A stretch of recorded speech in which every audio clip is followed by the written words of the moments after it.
Hi, we're here at the Culinary Institute of America at Greystone in St. Helena, California, and I want to spend a little bit of time telling you about some really interesting new sauces.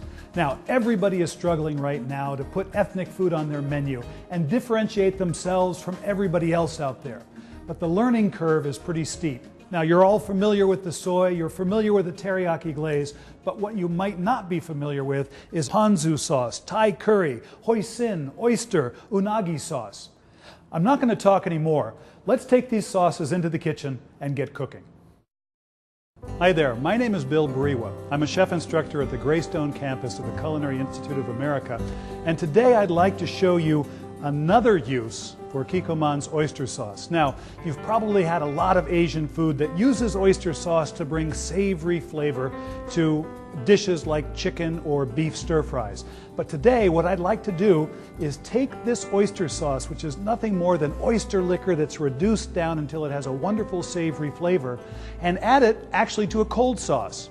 I'm going to add it to a mayonnaise, and what I'd like to do is put together something that I'm going to call crab cakes Rockefeller.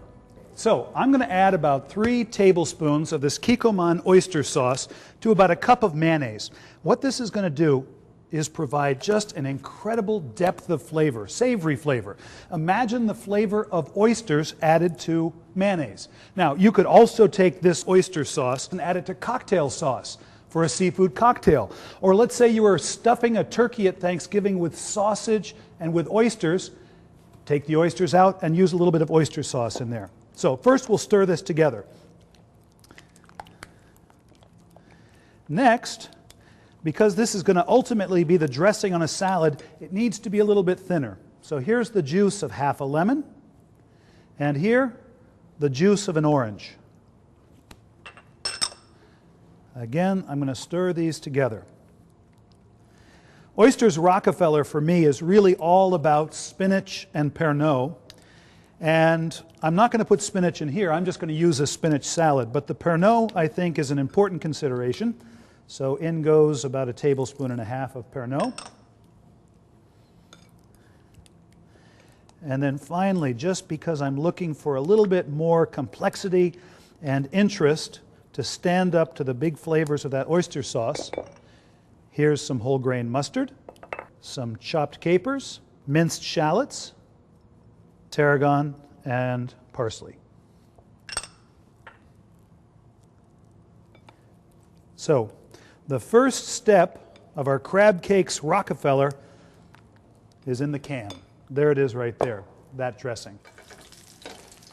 Okay, we're just about ready to finish this dish. I've got some crab cakes here that are absolutely delicious. I'm going to take them out of the pan and just blot off some of the excess fat. And let me show you what my crab cakes Rockefeller really looks like.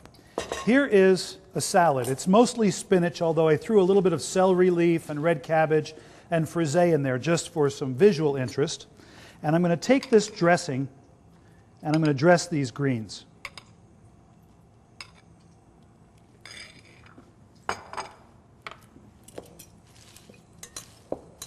Something with as much savory flavor of this Kikkoman oyster sauce really needs a green that's got some flavor to it to stand up to the intensity of the sauce. So I think the spinach is really a nice choice. Likewise, the celery leaves.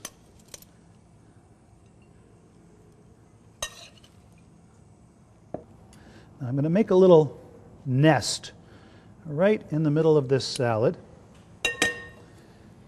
because that's where my crab cake is going to sit. And then, right on top of the crab cake, I want to put a little citrus salad. This is supremes of orange and lemon and lime.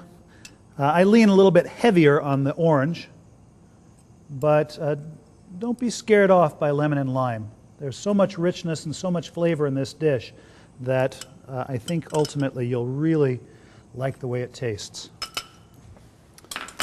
Finally, just some chives, a little pepper. And what you're looking at there is my version of crab cakes Rockefeller with Kikkoman oyster sauce.